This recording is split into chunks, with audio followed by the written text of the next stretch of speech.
Now you have Lindsay Graham, who's introduced a bill. It's a bill that limits abortions to 15 weeks. And the reactions from different Republican factions are very interesting. There are some groups that say it is an insult that he's doing this. It should be at 0 weeks because that's when people are people upon conception. It's not like they're dolphins or anything. It's not like they're going to turn into it. I think it's ageist to say that. I mean, you have the benefit of being born, so you can sit here and cast aspersions on the stage of someone else's development. How very ableist and ageist of you. It's a place of privilege from which you speak. Let's acknowledge it. In the era of the left always talking about privilege. So there are people who say that, it should be 0 weeks. Then there are others, and these two circles kind of cross. It's like a Venn diagram kind of, or the circles, right? Then there are some groups who say, well, I thought that we were going to say this was left to the states. You're taking this win away from us by doing this. Then there are others who just don't want to talk about it at all, either at the federal level or at the state level. They're like, shh. Ixnay on the abortion nay. Okay. And then there are people like me who get all these issues, but I'm wondering why the timing. And here's how I put it. I looked at all of this last night. I was crunching numbers. The GOP barely stands to win Senate control. So in 2020, Democrats won 48 seats to Republicans 50 seats. You had 2 independents who caucus with Democrats. This cycle, 35 seats in the Senate are up for re-election. 11 of those seats are rated solid or leaning Democrat, and you have 3 toss-ups that are kind of trending Democrat. I will say, with the exception of what's going on in Nevada, it's back and forth between, Cortez Masto Cortez, and Laxalt. And Republicans have 19 seats rated solid, likely, leans Republican. 1 is toss-up, and that Pennsylvania is now leaning Democrat. Republicans this is the RCP average of 0.5 ahead in Georgia. That is well within the margin of error. The Democrat incumbent in Nevada is barely 1 point ahead of Adam Laxalt. In Ohio, J.D. Vance is only pulling a couple of points ahead of Tim, everybody who voted for Trump as a threat, Ryan. Republicans could, and that word could is doing some heavy lifting, Republicans could capture the Senate by +2 and hold nearly, it would be +1 seat, the same margin of control essentially that Democrats have now. These are ridiculously tight margins, which is why 54 days before all of these hotly contested races are determined, it is not the time to push an abortion bill if you love life. Now that seems kind of counterintuitive, doesn't it? You're like, wait a minute, but we love life all the time. Yes, absolutely. But I'm very Machiavellian in my strategy. I want to win. I want to win, and I don't want other people knowing that I want to win or how I'm going to win. That's key here. And I understand your questions. Why should we not work to minimize lives lost? Totally understandable and completely justified question. But the bill he's proposing doesn't do that. The bill is dead on arrival already. What it will do, and the success of this bill won't be in saving lives. The success of this bill will be as a flag to wave for every embattled Democrat candidate. Now, see, Republicans should have been making the argument that Democrats for years sat on their hands. I made this point yesterday. They sat on their hands because they wanted to use the issue of abortion as an agitator for an election turnout instead of preparing state by state for this to be a state's issue, just as SCOTUS determined and Ruth Bader Ginsburg predicted. So, to be very blunt, Democrat leadership put their own base in a position of concern so as to manipulate them for votes. And you tell me if you think they love women.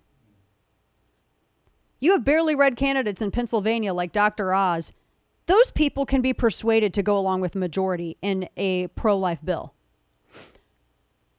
That's if he wins in 54 days. Because, see, before that, Democrats will jump on this issue. John Fetterman will not even have to open his inarticulate, privileged mouth because his party will dump millions and get ad buys that will do all of his talking for him. Cortez Masto in Nevada, she's going to sucker people in who think that Roe v. Wade was still somehow a privacy issue and use this new electoral ammunition against Laxalt. And the sexists who think themselves biologists, while situationally calling the topic a women's issue, they're going to eat it up. A lot of victory hinges on timing.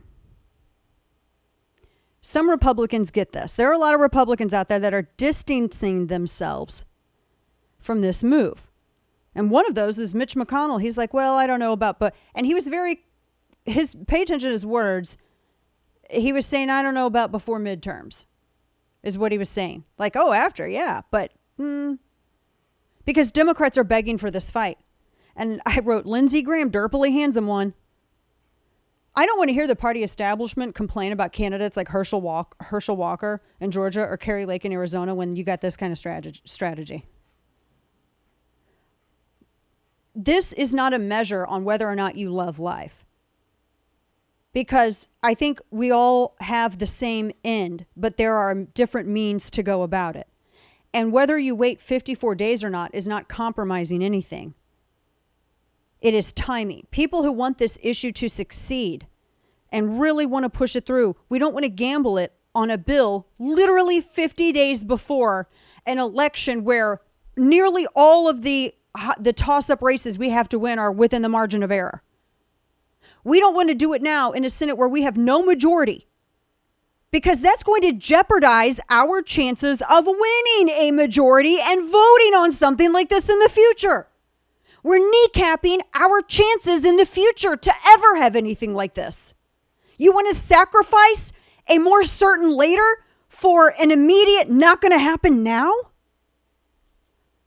Now, yes, Biden's going to veto it, but I think we're all in agreement that the chances of passing a bill like this dramatically improves after midterms and not before. I don't believe that Lindsey Graham is stupid. And I don't know if I believe the gossip that it's leadership wanting to punish everybody either, because McConnell has, he's kind of come out and been like, I'll give him a chance to speak for himself. Here's audio soundbite 13. Lindsey Graham, he's talking to Democrats on this. Listen. And so to my Democratic friends, you're going around calling all of us every name you can think of. We're a bunch of wackos. Your idea is wacko, not ours. Let's vote. Let's vote. Give me a chance to vote on this bill. We'll take her considerations and we'll vote. And I guarantee if we have a debate on the floor of the United States Senate where we can explain what we're doing versus what they would do, we'll do really well with the American people. And over you're going to give them so much ammunition. I understand the argument too, and I don't discount this. Mike Pence weighed into this issue, and I don't entirely agree with him, but I understand the point that he's making. He was saying that, I welcome all efforts. He told Real Clear Politics this. I welcome all efforts to advance the cause of life. And he goes, I think it's imperative that Republicans and conservatives resolve that we will not shrink from the fight. And he said that, he was asked about McConnell telling reporters, we prefer that this be dealt with at the state level. And Pence says that he just believes advocating for a national ban as well as individual restrictions, quote, is profoundly more important than any short-term politics. And he said he was convinced that enthusiasm amongst pro-life Americans is equal or greater than motivation from people that support abortion rights. I also think that you have a win. I disagree with him on not really enthusiasm, because I think that you, with this issue, especially since we've won so many independents over, I think that there are people, I've seen too many Republicans who are too inarticulate on this issue to win over a lot of the independents that they need to win over. And it's not that I disagree with these Republican candidates. I just think that if you're going to really plant your flag on this hill, you better be able to defend it in such an articulate manner that it leaves no questions and it leaves no doubts. And not everybody can do it. Now, that's not a reason to not... I disagree that not waiting 54 days is shrinking from the fight. Rather, I think it's... You have to make sure... This is very Sun Tzu. You want the best numbers and you want the best strategy. I don't want to blow the chance for a majority because we want to act with a minority right now. It doesn't make any sense. They're giving Democrats a flag to wave. Now, there are some Republicans who don't want this fight simply because they're soft on the issue, and I think that that's cowardice. But I want to win. I want to win a majority in the Senate so I can win not just on this issue, but other issues. So I disagree with Pence there.